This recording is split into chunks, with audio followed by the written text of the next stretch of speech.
Hello, everyone, and welcome back to another Finding Hope Through Faith. I'm Daniel. I am in Joshua chapter 3, so we're going to start there and wrap it up with some Enoch. So we just started Joshua last time we were together.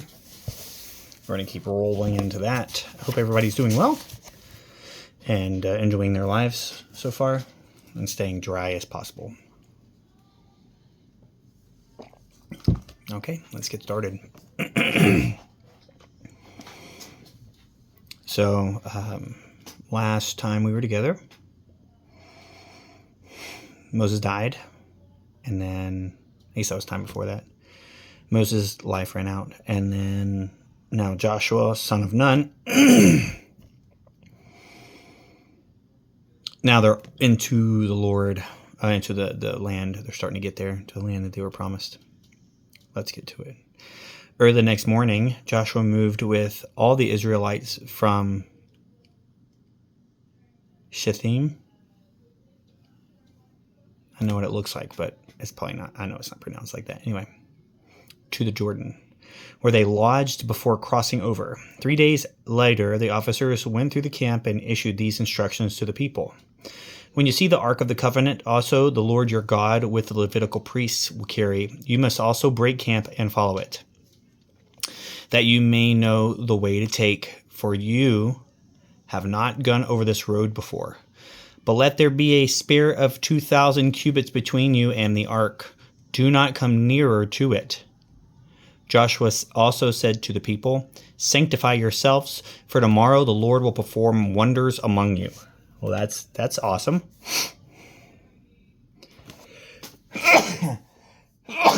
Oh, goodness. Oh, my goodness. And he directed the priests to take up the Ark of the Covenant and go on ahead of the people, and they did so. Then the Lord said to Joshua, today I will begin to exalt you in the sight of all of Israel, that they may know I am with you, as I was with Moses. Now command the priests carrying the Ark of the Covenant to come to a halt in the Jordan when they reach the edge of the waters. So Joshua said to the Israelites, come here and listen to the words of the Lord your God. He continued, this is how you will know that there is a living God in your midst, who at your approach will dispose of the Canaanites, Hittites, Hivites, all the people. The Ark of the Covenant of the Lord of the whole earth will precede you into the Jordan. Now choose 12 men, one for each of the tribes of Israel. When the soles of the feet of the priests carrying the Ark of the Lord of the whole earth, touch the water of the Jordan, it will cease to flow, for the water flowing down from upstream will halt in a solid bank. The people struck their tents to cross the Jordan, with the priests carrying the Ark of the Covenant ahead of them. No sooner had the priestly bearers of the ark waded into the waters at the edge of the Jordan, which overflows all its banks during the entire season of the harvest. Then the waters flowing from upstream halted, backing up in a solid mass, for a very great distance indeed. For Adam, a city in the direction of Zarethan, while those flowing downstream toward the Salt Sea and the Araba people disappeared entirely. Thus the people crossed over opposite of Jericho, while all the Israel crossed over on dry ground. The priests carrying the Ark of the Covenant of the Lord remained motionless on dry ground in the bed of the Jordan until the whole nation had completed the passage. That's great. Another positive thing. He's like, I'm gonna give you all a little taste, let you know I'm here. And boy, he did, didn't he? Because they wouldn't have been able to get across. I bet the whole time they were like, how are we gonna do this? It's a river. What are we gonna do? How are we gonna cross that? But it was dry bed. Not like there was mud on the bottom. It was dry. Or maybe that's what they call it, dry. Joshua chapter 4. After the entire nation had crossed the Jordan, the Lord said to Joshua, Choose 12 men from the people, one from each tribe, and instruct them to take up 12 stones from this spot in the bed of the Jordan where the priests have been standing motionless. Carry them over with you, and place them where you are to stay tonight. Summoning the 12 men whom he had selected from among the Israelites, one from each tribe, Joshua said to them, Go to the bed of the Jordan in front of the ark of the Lord your God. Lift to your shoulders 1 stone apiece, so that they will equal in number of tribes of the Israelites. In the future, these are to be a sign among you. When your children ask what these stones mean to you, you shall answer them, The waters of the Jordan ceased to flow before the ark of the covenant of the Lord when it crossed the Jordan. Thus these stones are to serve as a perpetual memorial to the Israelites. The 12 Israelites did as Joshua had commanded. They took up as many stones from the bed of the Jordan as there were tribes of the Israelites, and carried them along to the campsite, where they placed them, according to the Lord's direction. Joshua also had 12 stones set up in the bed of the Jordan on the spot where the priests stood who were carrying the Ark of the Covenant. They are there to this day.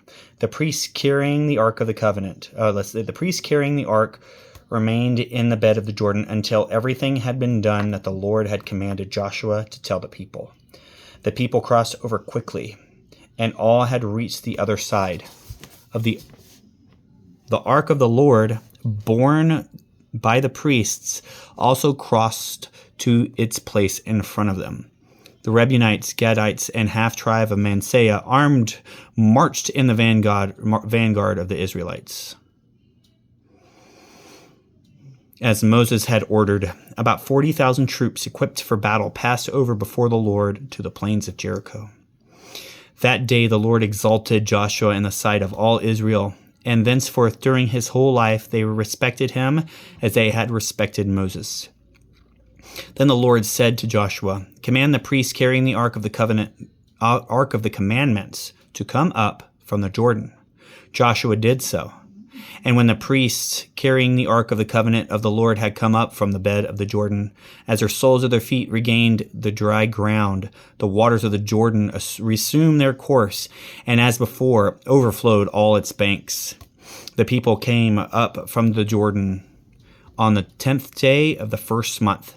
They camped in Gilgal on the eastern limits of Jericho. At Gilgal, Joshua set up the 12 stones which had been taken from the Jordan, saying to the Israelites, In the future, when the children among you ask their fathers what these stones mean, you shall inform them, Israel crossed the Jordan here on dry ground. For the Lord your God dried up the waters of the Jordan in front of you until you crossed over, just as the Lord your God had done at the Red Sea, which he dried up in front of us until we crossed over, in order that all the peoples of earth may learn that the hand of the Lord is mighty, and that you may fear the Lord your God forever. That's pretty awesome. It's like stories, man. But it's like it seems like every generation he does something. It's like these people are coming over. It's like Red Sea, and then now I wonder what he's going to do for their children, because they're going to be like, well, we didn't see anything, but now there it is. That's fantastic. I'm going to move on to the book of Enoch. Hope everybody's ready. Let's get back here. Okay. Enoch 1, chapter 56. So now we are dealing with the Watchers. And the deluge feels like it's coming. It's almost here. So let's find out, shall we? And I saw there the host of the angels of punishment going, and they had held scourges and chains of iron and bronze. And I asked the angel of peace, who went with me, saying, To whom are these who hold the scourges going? And he said unto me, to their elect and beloved ones, that they may be cast into the chasm of the abyss of the valley. And then their lives shall be at an end, and the days of their leading astray shall not thenceforward be reckoned. And in those days the angels shall return and hurl themselves to the east upon the Parthians and Medes. They shall stir up the kings, so that a spirit of unrest shall come upon them, and they shall rouse them from their thrones, that they may break forth as lions from their lairs, and as hungry wolves among their flocks.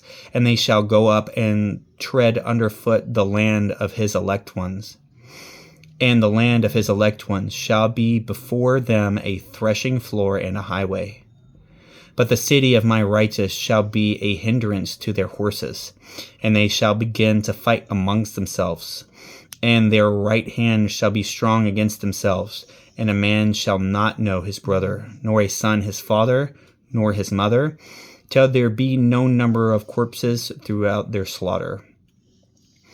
And their punishment be not in vain. In those days Sheol shall open its jaws, and they shall be swallowed up therein, and their destruction shall be at the end.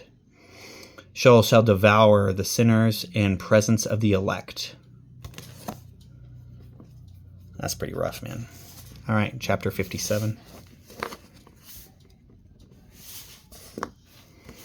And it came to pass after this that I saw another host of wagons, and men riding thereon, and coming on the winds from the east and from the west to the south.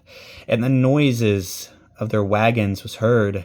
And when this turmoil took place, the holy ones from heaven remarked it, and the pillars of the earth were moved from their place, and the sound thereof was heard from the one end of heaven to the other in one day. And they shall all fall down and worship the Lord of spirits. And this is the end of the second parable. So now we get into the third parable. Enoch 1, chapter 58. And I began to speak the third parable concerning the righteous and elect. Blessed are ye righteous and elect, for glorious shall be your lot, and the righteous shall be in the light of the sun, and the elect in the light of eternal life. The days of their life shall be unending, and the days of the holy without number. And they shall seek the light and find righteousness with the Lord of spirits. There shall be peace to the righteous in the name of the eternal Lord. After that, it shall be said to the holy in heaven that they should seek out the secrets of righteousness, the heritage of faith. For it has become bright as the sun upon earth, and the darkness is past. And there shall be a light that never endeth, and to no limit. The number of days shall not come, for the darkness shall first have been destroyed, and the light established before the Lord of spirits, and the light of uprightness established for evermore by the Lord of spirits. In those days mine eyes saw the secrets of the lightnings, and of the lights, and the judgments they execute. And they lightened